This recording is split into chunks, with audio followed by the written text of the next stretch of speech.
Hello বন্ধুরা, welcome to Sutapa's রান্নাঘর। দেখতে দেখতে প্রায় বড়দিন তো চলেই এলো। তাহলে চলো আজকে ডিম ছাড়া একটা নিরামিষ কেকের রেসিপি তোমাদের সাথে শেয়ার করি।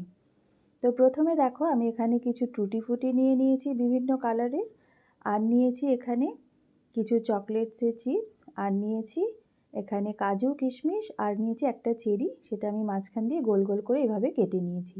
এই দিয়ে আমি কেকটা বানাবো। এটা বেসিক্যালি আমি নিয়েছি গার্নিশিংয়ের জন্য। এবার এখান থেকে দেখো অল্প অল্প করে আমি তুলে নিচ্ছি টুটি ফুটিগুলো। এটা আমি কেকের ভেতরে দেওয়ার জন্য নিচ্ছি, আর খানিকটা এখানে রেখে দেব ওপরে গার্নিশ করার জন্য। তো সবগুলো আমি অল্প অল্প করে নিয়ে নিচ্ছি।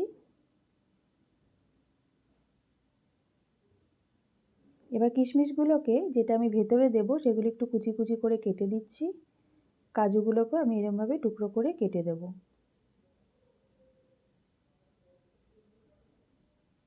এরপর এর মধ্যে অল্প একটু ময়দা আমি মাখিয়ে নেব, জাস্ট সামান্য ময়দা। এবার এটা আমি সাইডে রেখে দিচ্ছি। এবার কেকের জন্য আমি এখানে নিয়ে নিয়েছি গুঁড়ো চিনি। এটা আমি এই কাপের মাপে নিচ্ছি, হাফ কাপ মতো। তোমরা চাইলে গোটা চিনি যেগুলো হয় সেগুলো দিতে পারো, তাহলে একটু বেশিক্ষণ তোমাদের ফেটিয়ে নিতে হবে, তখন আগে দুধটা দেবে। আর যদি এভাবে গুঁড়ো চিনি দিয়ে বানাও তাহলে এভাবে বানাবে। তো এবার আমি দিয়ে দিলাম হাফ কাপ ময়দা। এবারে দিলাম এই কাপের মাপে 1 কাপ সুজি। এবার শুকনো উপকরণগুলোকে আমি খুব ভালো করে আগে একটু মিশিয়ে নেব। এবার দিচ্ছি 1 কাপ দুধ। এবার এটা দিয়ে আমি শুকনো উপকরণ যেগুলো নিয়েছিলাম সেগুলো গুলে নেব। যদি প্রয়োজন হয় আর একটু দুধ তোমরা অ্যাড করতেই পারো। তাহলে আমি কি কি নিলাম? 1 কাপ সুজি, হাফ কাপ ময়দা, হাফ কাপ গুঁড়ো চিনি, 1 কাপ দুধ। এবার খুব ভালো করে এগুলোকে মিশিয়ে নিতে হবে। তো বন্ধুরা, খুব ভালো করে দেখো আমি এটা ফেটিয়ে নিচ্ছি। আমি যে দুধটা ইউজ করেছি সেটা জাল দিয়ে ঠান্ডা করে নেওয়া দুধ। এটা 10 মিনিট ধরে প্রায় ফেটাতে হবে, যেহেতু আমি এটা হাতে করছি। তো দেখো আমি 10 মিনিট মতো এটা ফেটিয়ে নিয়েছি, কনসিস্টেন্সিটা এরকম হয়েছে। তোমরা চাইলে আরও অল্প একটু দুধ মেশাতে পারো, বাট আমি মেশাচ্ছি না। এবার আমি এখানে 3 চামচ মতন দুধ আরও নিয়ে নিয়েছি, দিয়ে দিলাম এই চামচের মাপে 1 চামচ বেকিং পাউডার, আর এই চামচের মাপে দিয়ে দিলাম হাফ চামচ বেকিং সোডা। এবার এই দুধটার মধ্যে খুব ভালো করে এটাকে মিশিয়ে নেব, দুটো পাউডার একসাথে। তারপরে আমি কেকের মিশ্রণে মেশাবো। এইভাবে মেশালে কিন্তু কেকটা খুব স্পঞ্জি আর সফট হবে। তো তোমরা এই ছোট ছোট টিপসগুলো যদি ফলো করো তাহলে কিন্তু তোমাদের কেকগুলোও সুন্দর হবে, আর তোমরা যে কেউ বানিয়ে নিতে পারবে। এবার এই মিশ্রণটার মধ্যে মিশিয়ে দিচ্ছি, আর খুব ভালো করে এবার কেকের সাথে এই ক্রিমি টেক্সচার হয়েছে যেটা, সেটা মিশিয়ে নেব। খুব ভালো করে মিশিয়ে নেওয়ার পরে আমি এটা 10 মিনিট রেস্টে রেখে দেব। 10 মিনিটের জন্য কিন্তু তোমরা ঢাকা দিয়ে অবশ্যই রাখবে।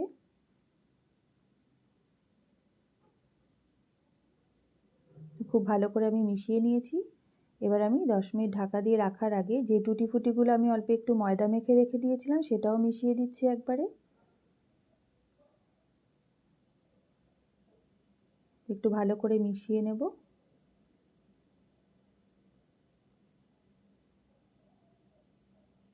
এবার ঢাকা দিয়ে রেখে দেব 10 মিনিট।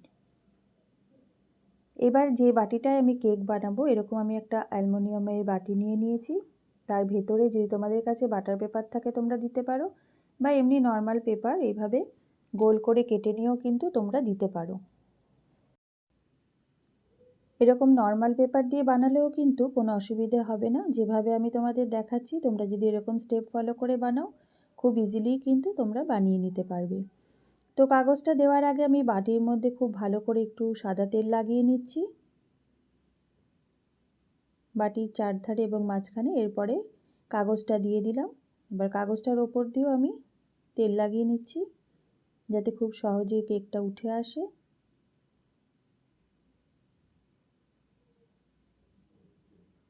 দেখো খুব ভালো করে আমি তেলটা লাগিয়ে দিয়েছি চারিদিকে। তোমরাও ঠিক এভাবে লাগিয়ে নেবে। এবার এখানে একটা কড়াইতে দেখো আমি বালি দিয়ে দিয়েছি, আর বালি দিয়ে তার মাঝখানে আমি একটা স্ট্যান্ড বসিয়ে দিলাম। এবার এটাকে আমি ঢাকা দিয়ে 10 মিনিট প্রিহিট করে নেব, আর যে ছিদ্রটা আছে ওটা একটা কাগজ দিয়ে আটকিয়ে দিয়েছি। তো এদিকে মিশ্রণটা আমি 10 মিনিটের জন্য সেট হতে রেখেছিলাম। এবার এটা খুলে দিলাম, খুলে দিয়ে একটু মিশিয়ে নেব। একটু ভালো করে মিশিয়ে নিয়ে এবারে আমি এতে অ্যাড করব সাদা তেল। তো দেখো সেই একই কাপের পরিমাণে হাফ কাপ থেকে সামান্য একটু কম আমি সাদা তেল নিয়ে নিয়েছি। এবার খুব ভালো করে এই সাদা তেলটা আমি কেকের মিশ্রণে মিশিয়ে নেব।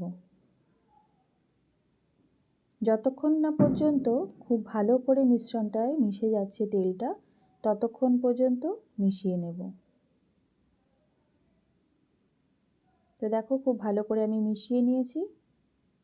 আমার কেকের মিশ্রণটা কিন্তু একদম রেডি।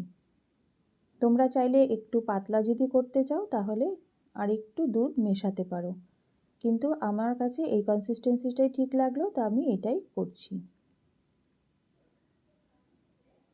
এবার খুব ভালো করে একটু সেট করে নেব যাতে ভেতরে কোনো এয়ার না থাকে। তো খুব ভালো করে সেট করে নিয়েছি। এবার ঢাকাটা খুলে স্ট্যান্ডের ওপরে জাস্ট বসিয়ে দেব আর ঢাকা দিয়ে দেব।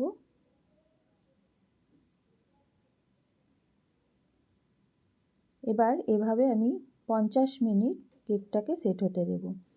তো আধা ঘন্টা পরে আমি ওপরে যে গার্নিশিংয়ের জন্য জিনিসগুলো রেখেছিলাম সেগুলো দিয়ে একটু গার্নিশ করে দিচ্ছি। কেকটা দেখো অর্ধেকটা ফুলে উঠেছে। এইবারে আমি ওপরে চেরি আর কাজু কিশমিশ আর টুটি ফুটি দিয়ে একটু গার্নিশ করে দিচ্ছি। তোমরা তোমাদের ইচ্ছে মতো সাজিয়ে নিতে পারো।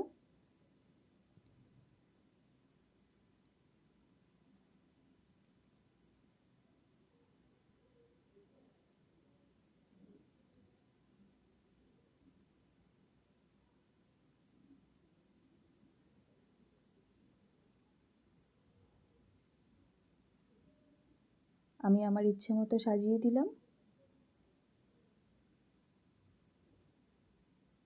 আর ওপর থেকে টুটি ফুটিগুলো ছড়িয়ে দিলাম। তো কত সুন্দর দেখো কালারফুল লাগছে না দেখতে। এবার আবারও ঢাকা দিয়ে দেব।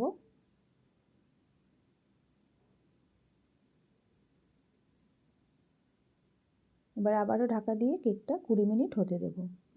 তো দেখো 20 মিনিট হয়ে গেছে। এবার একটা কাঠি দিয়ে আমি দেখে নিচ্ছি কেকটা হয়েছে কিনা। তো দেখো কাঠির মধ্যে কিন্তু একটু লেগে নেই, তার মানে কেকটা হয়ে গেছে। এবার নামিয়ে নেব।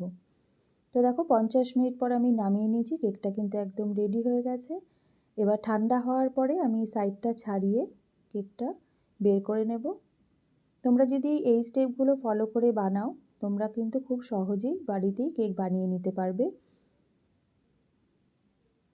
তো দেখো সাইডগুলো ছাড়িয়ে নিয়েছি। এবার একটা প্লেট দিয়ে আমি এটাকে উল্টে দিলেই কিন্তু কেকটা খুব সহজেই বেরিয়ে আসবে।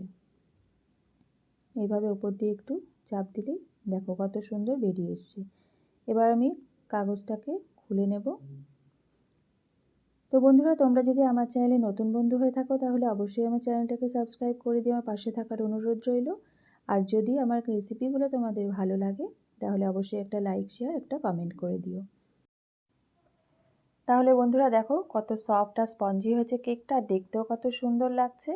তাহলে এখন থেকে যদি এই স্টেপসগুলো ফলো করে তোমরা বাড়িতে কেক বানাও তাহলে কিন্তু বড়দিনে আর দোকান থেকে কিনে কেক খেতে হবে না। এবার আমি তোমাদের একটু কেটে দেখিয়ে দেব কেকটা কতটা সফট হয়েছে ভেতরটা। আমি তোমাদের একটু কেটে দেখিয়ে দিচ্ছি। কেকটা কিন্তু তোমরা ঠান্ডা হওয়ার পরে বাটির থেকে বের করবে, গরম অবস্থায় কিন্তু করবে না, তাহলে ভেঙে যেতে পারে। ঠান্ডা হওয়ার পরে বাটির থেকে বের করবে আর ছুরি দিয়ে সাইডটা কেটে নেবে। তো দেখো আমি একটুখানি কেটে তোমাদের দেখিয়ে দিলাম কতটা সফট আর স্পঞ্জি হয়েছে। তো তোমরা অবশ্যই বাড়িতে ট্রাই করে আমাকে জানাবে তোমাদের কেমন লাগলো। তাহলে আজ এই পর্যন্তই, দেখা হবে আগামী পর্বে। তোমরা ভালো থেকো, সুস্থ থেকো, ধন্যবাদ।